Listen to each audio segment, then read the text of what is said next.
When the idea of the US buying Greenland first popped up a few years back, it sounded like a really strange headline, right? Something from a history book. But what seems like just a bizarre political idea is actually rooted in decades of strategic thinking and, well, a brand new, high-stakes race for the Arctic.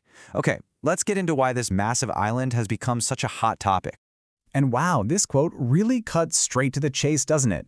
This isn't just about buying a piece of land. It's being framed as a critical national security issue. The message is clear. This is a move to stop rivals from getting a major foothold. It immediately turns what sounds like a real estate deal into a massive geopolitical chess match. So that's the big question, isn't it? What is it about Greenland that makes it so incredibly valuable?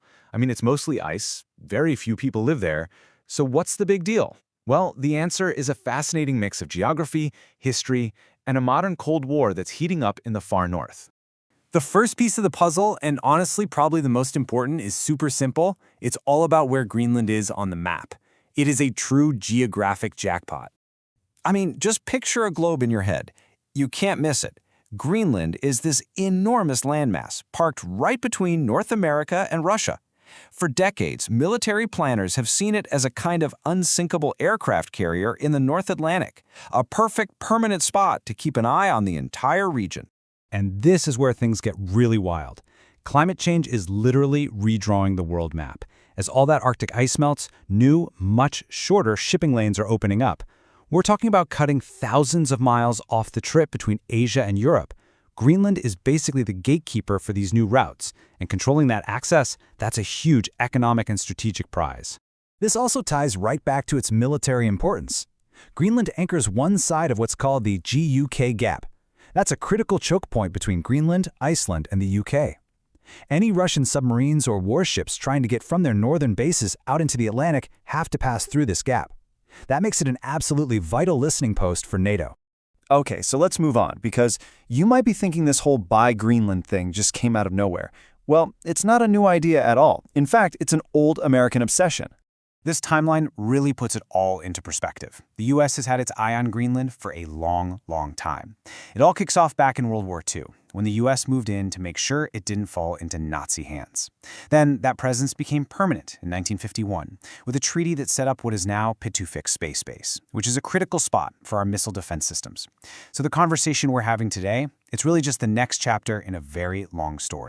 So if the US has been interested for almost 80 years, why is it all blowing up now?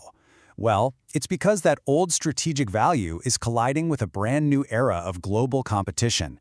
We are smack in the middle of a new race for the Arctic. See, the US isn't the only player in this game, not by a long shot. You've got Russia, which is all about flexing its military muscle, reopening old Soviet bases, building up its Arctic fleet, and then you have China, which is playing the long economic game. They've even declared themselves a near-Arctic state, which, let's be honest, is a bit of a stretch since they're like 900 miles away, and they're pushing their polar Silk Road to control future trade. And the real fear here isn't just one rival or the other. It's the thought of them teaming up. This warning from a top NATO commander makes it clear. The big concern is a coordinated effort between Russia and China in the Arctic. That kind of partnership could totally change the strategic landscape and directly challenge the US and its allies. But for all the strategic desire, all the military planning, there's one enormous roadblock standing in the way of any American plan, and that's the simple, diplomatic reality of the whole situation. Okay, here's the reality check. Greenland isn't just some empty piece of land up for grabs. It's an autonomous country within the Kingdom of Denmark, and Denmark is a key NATO ally. Greenland handles its own internal stuff, but Denmark manages foreign policy. And we can't just forget about the 57,000 people who actually live there.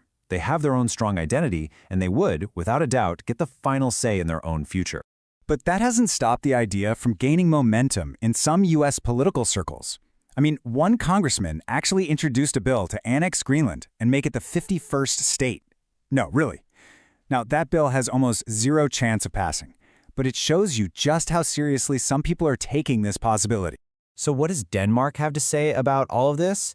Well, their response has been direct, consistent, and completely blunt.